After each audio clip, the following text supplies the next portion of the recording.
Thank you. Yes, no, I like my pizza.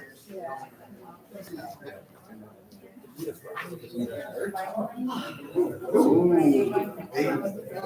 think that was. Little Susan. Can't see. That's something you talk. It's okay. Yeah, it's okay. Thank you. Let's see.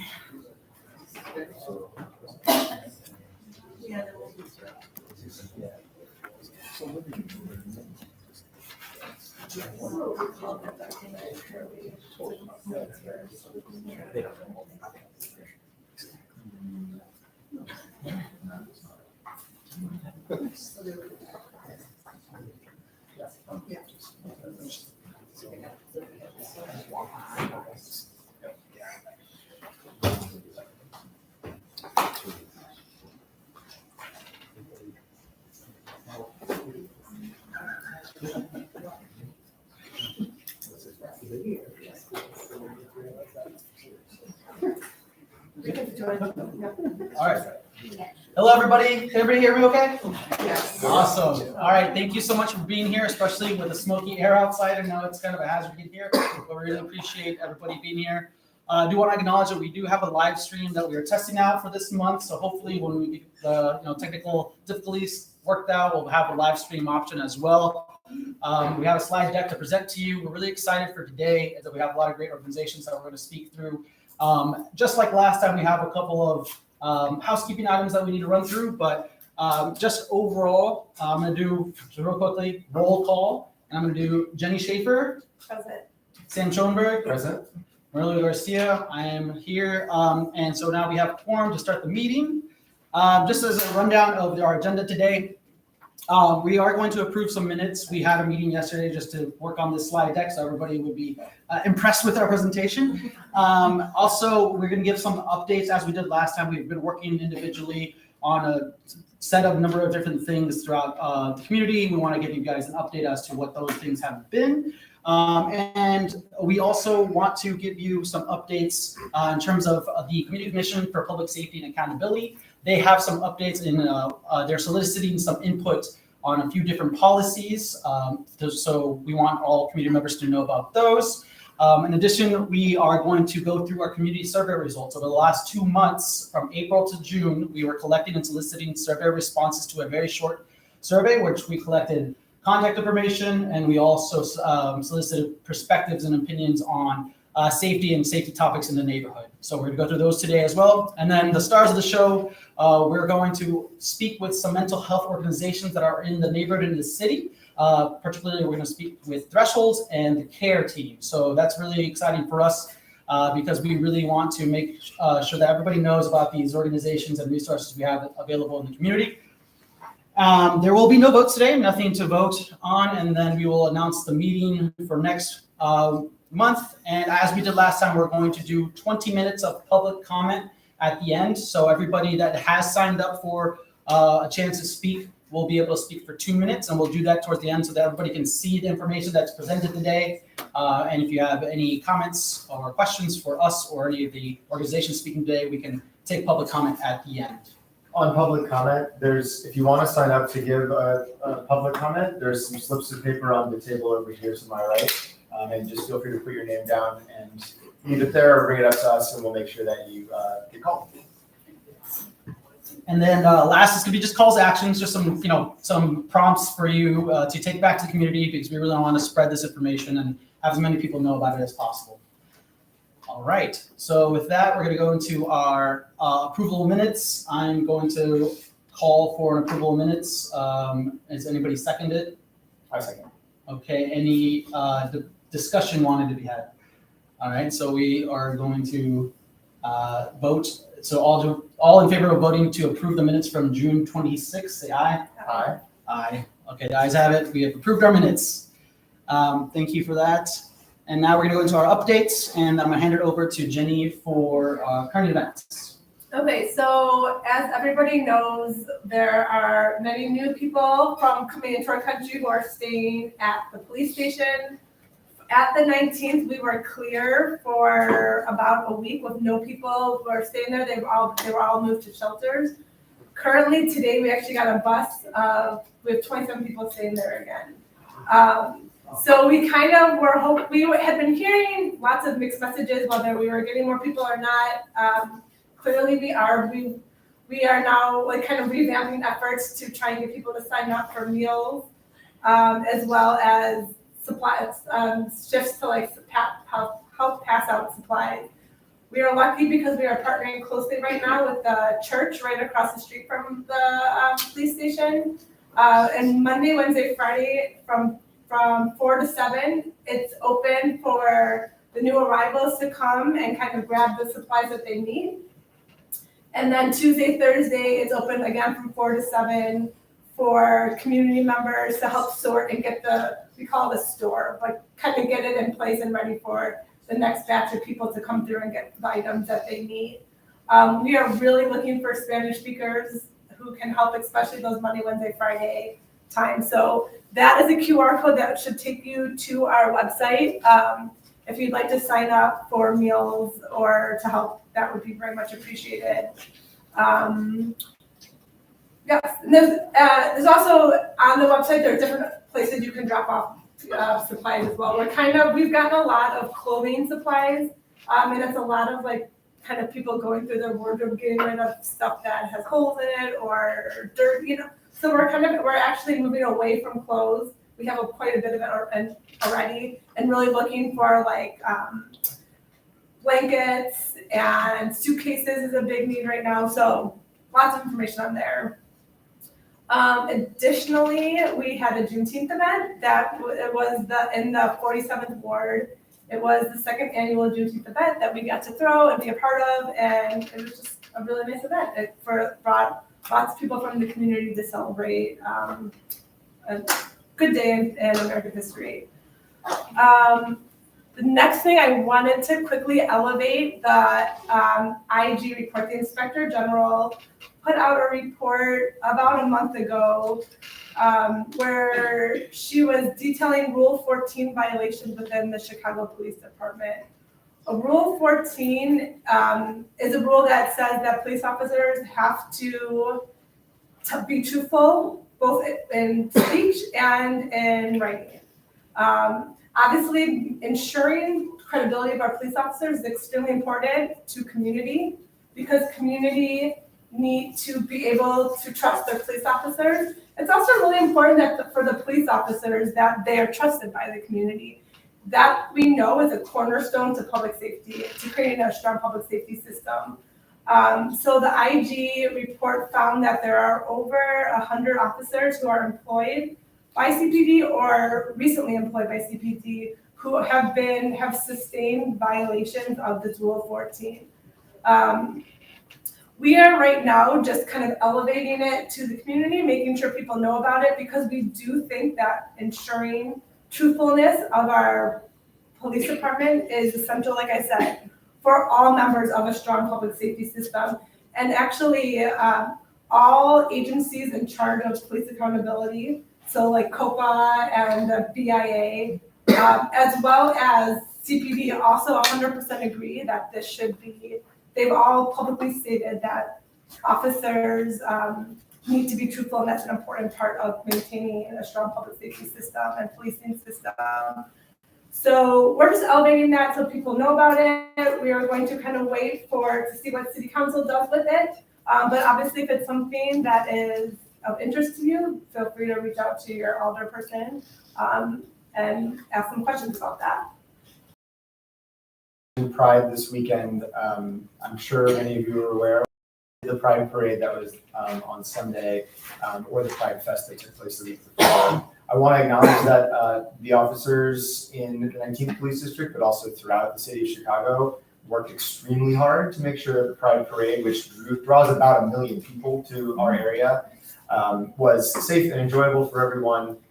All officers, I understand, in the city of Chicago had their days off canceled this last Sunday, to make sure that there was enough staffing for the Pride Parade. So it was a huge effort, and I had a chance to speak both with the patrol captain in the 19th Police District, Dave Del Pilar, who we're happy to have here today, and the entertainment sergeant, Aaron Levine, about some of the preparations for that event, and other large events that happen throughout the 19th Police District.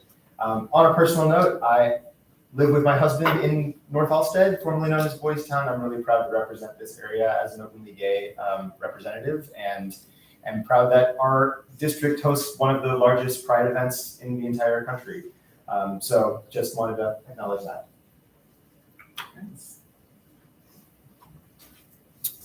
All right, and we wanted to highlight as well, meeting with city leaders. I did want to mention that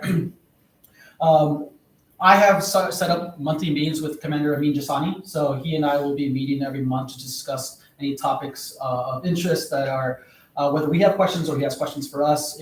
Our first meeting was the week after our last public meeting. I think it was the first week of June. It was really productive, great first start. I want to extend my thank you to him for putting us in contact with members of the CARE team who are here today, as well as people from 988. So that was a great meeting that we had. We also talked about, the Lakeview shootings that happened over Memorial Day weekend, the catalytic converter program, which is technically still going on, but just needs staff to put that back on.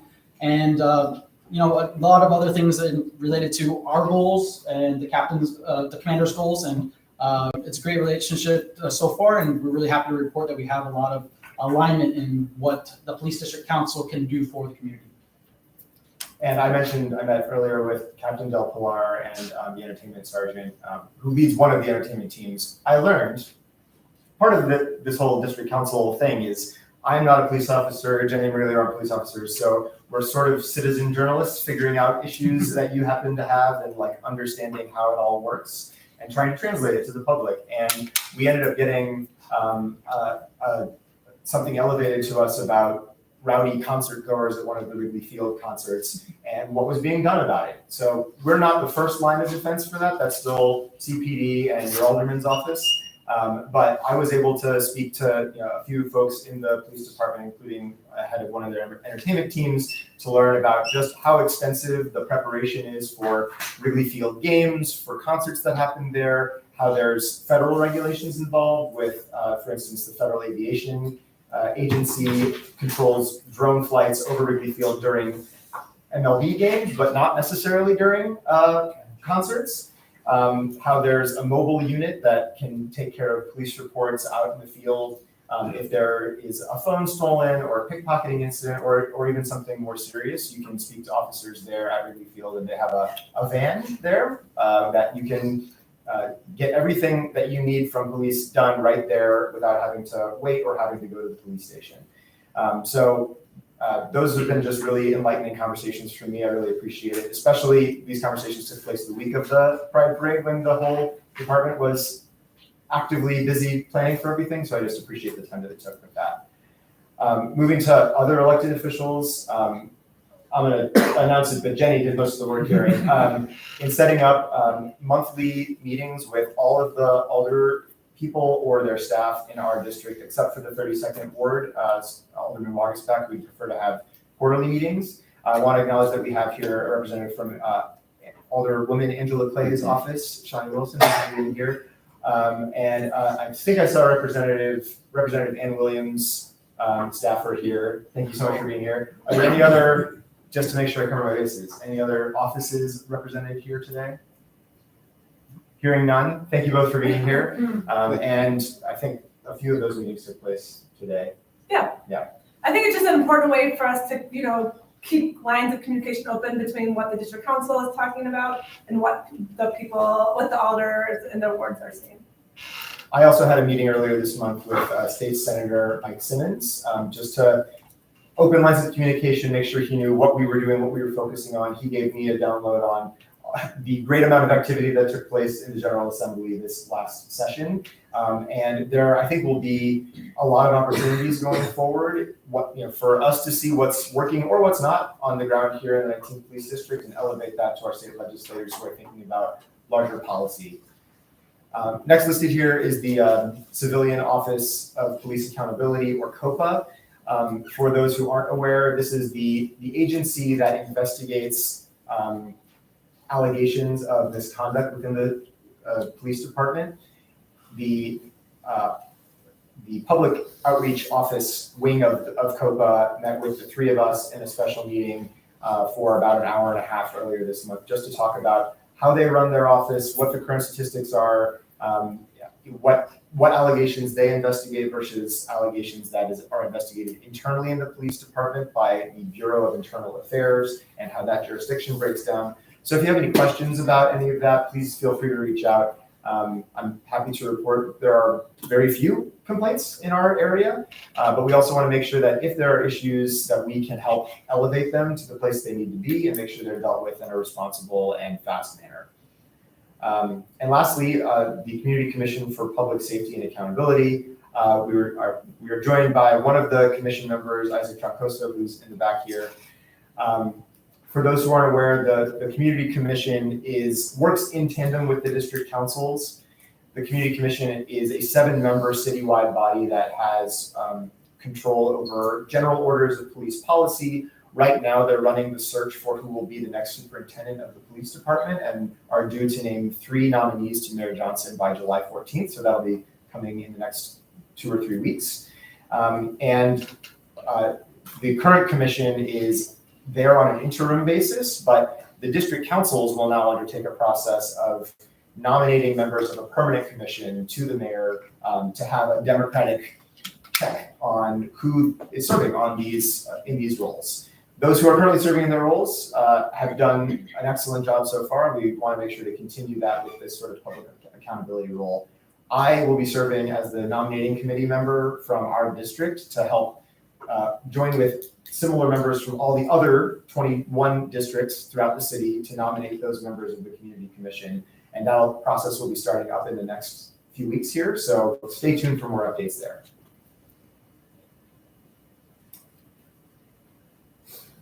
And then just on constituent engagement, I mentioned, some of the individual inquiries that we've been getting.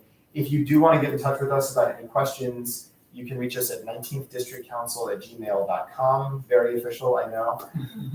And we've set up 19thdistrictcouncil.com, which we're going to be building out. It's pretty basic so far. I also want to acknowledge Amy Weiss, who is a dedicated volunteer with us, who has helped us set that up. You can sign up for email updates at that website. Stay tuned for more updates on community resources, for other kinds of public safety resources that are available. And we're also happy to hold one-on-one meetings with constituents or community groups who work with constituents.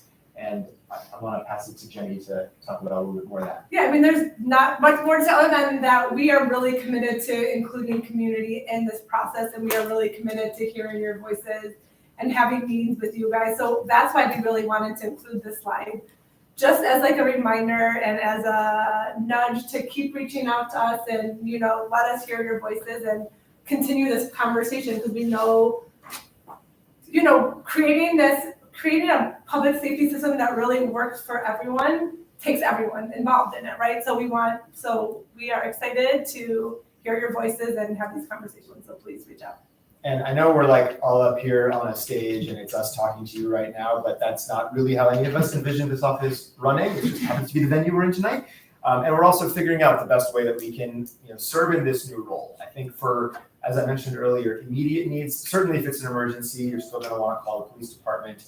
If there's something immediate with a parking issue or an immediate public safety issue that might not be appropriate for the police, your alderman is probably still the first line of defense for where to go, but we want to be part of that conversation too. So feel free to loop us in, and we're actively working out how we can best serve the public in this new role, and welcome all ideas.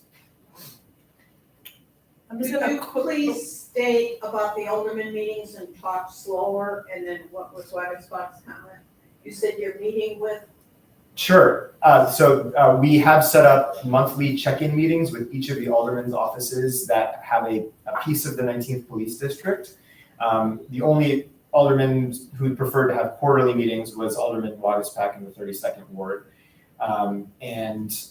These monthly check-ins or regular check-ins are just designed to make sure that there is formalized regular communication between the district council and the alderman's offices. The 19th district, just as a reminder, is one of the largest in the whole city of Chicago. It used to be 2 districts, it's now 1, as of about 5-10 years ago. And it touches, let's see if I can get this right, the 32nd ward, 40th ward, a very small part of the 40th ward, all of the 44th ward, most of the 46th and 47th wards, and about a third of the 43rd ward.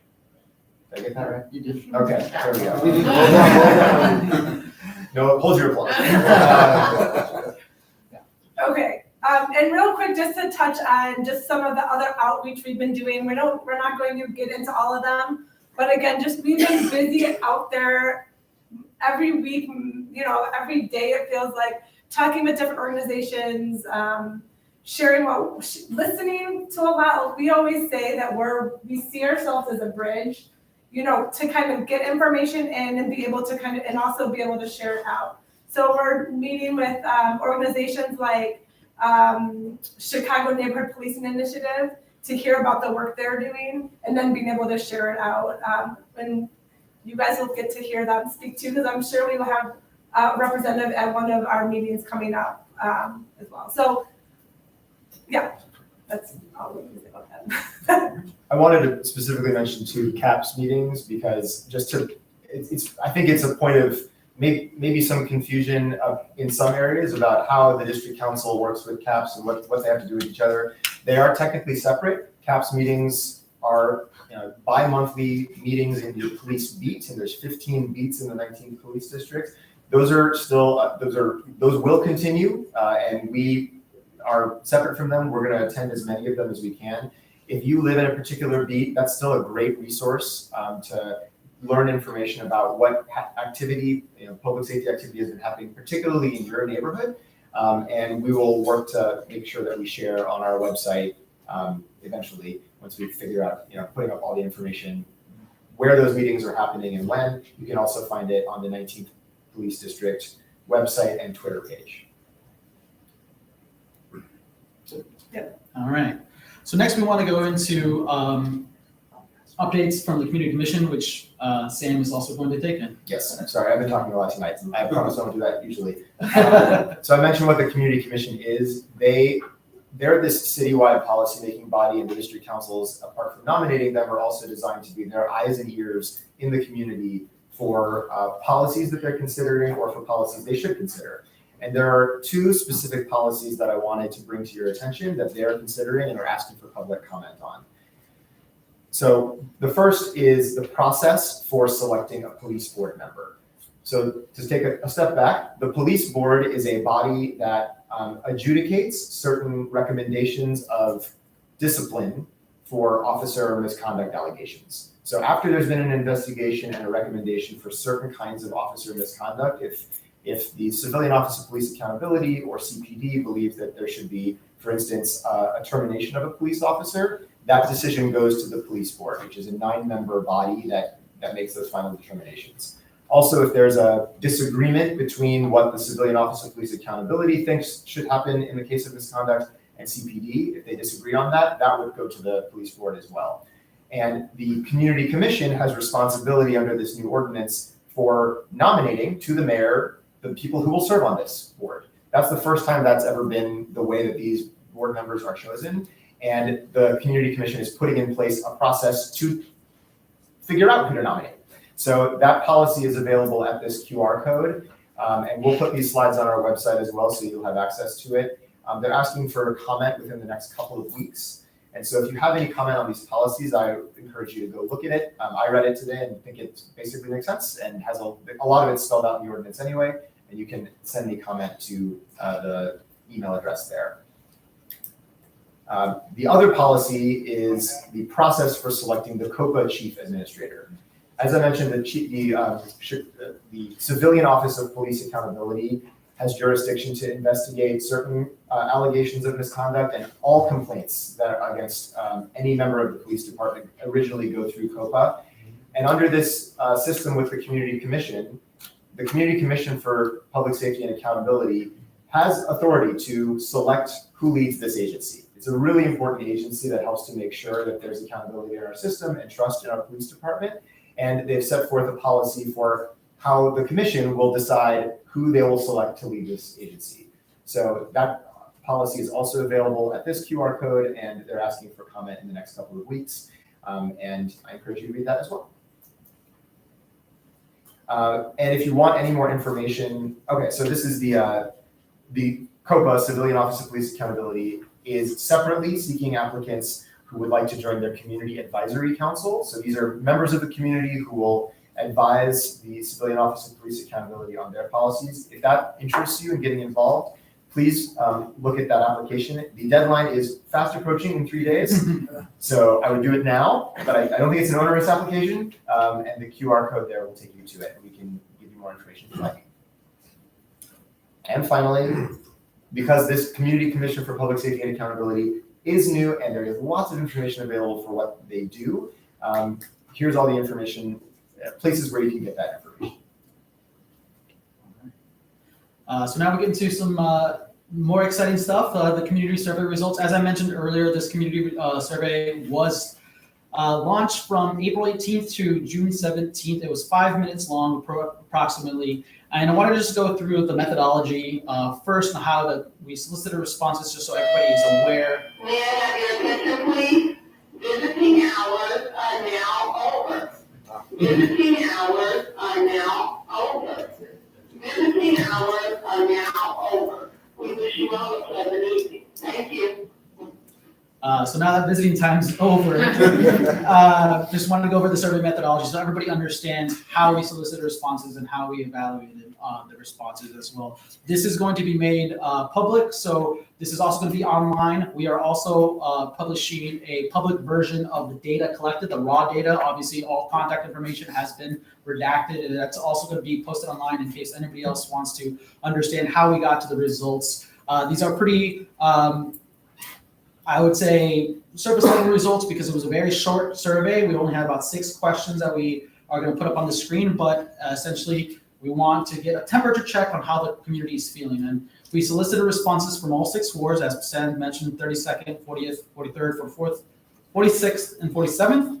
We obtained 427 responses total. However, after I went through the data cleaning process, removing duplicates and maybe people that were not necessarily in the 19th police district, we ended with 403 total responses over 2 months, which is, we were pretty pleased. And I did mention we're going to put the raw data files online so that you can look to see what analysis that we completed. In terms of the survey flow and outline, we collected contact information. We asked about what ward or neighborhood you were from, any neighborhood, public safety, and police scene ratings, specifically on satisfaction or how safe your community feels. Also wanted to solicit opinions on and perspectives about which public safety issues are top of mind, and then I want to understand your community involvement or any other concerns that you may have. As a quick reminder, I work currently as a professional in market research, which means I build quantitative online surveys, host focus groups. So this is applying my skill set and trying to put that to use here for the community. So this was really exciting for me. So if anybody has any questions about the data specifically, you can reach out to me directly. So what did we hear from the survey? So a quick executive summary. Generally, in the 19th district, we do not feel overly positive when it comes to public safety in the district. I'm sure that that's not much of a surprise to anybody here. Responses from the survey indicate that there's a sense of dissatisfaction or indifference towards our neighborhood's general safety, public safety approach, and policing. We'll get into the data about that soon. However, there are some bright spots because there are a couple of wards, the 32nd and 47th specifically, where over half of our residents in those wards rated the neighborhood as very or extremely safe. And then the 19th district residents stated that managing rise in crime is the top priority that we must address as a community. The other top of mind public safety issues that came to the top are topics related to police accountability, mental health resources expansion, and also police community relationships in terms of improving those relationships between police and community. Interestingly and encouragingly enough for us, we saw that nearly half of all residents in the 19th police district expressed interest in learning more about alternative public safety resources. So things like restorative justice, mental health services, and substance use crisis response. So I'm going to pause just there so everybody can take a moment just to read that, and then we'll get into the data.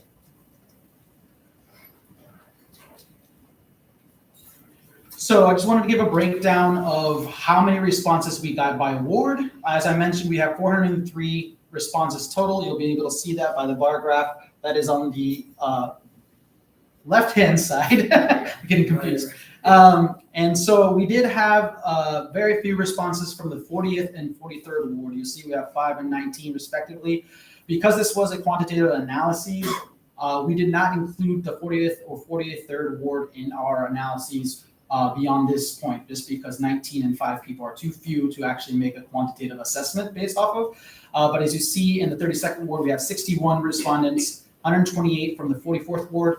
The 46th had 40 responses, and the 47th ward had 150. So in our future, efforts, we are really going to try to push that we get above 50 for each ward. So we're going to need your help to make sure that we spread the word anytime that we have a survey. So there are 6 questions that we're going to go through. The first is the neighborhood safety rating. The question as it was posed was, how safe would you describe your neighborhood?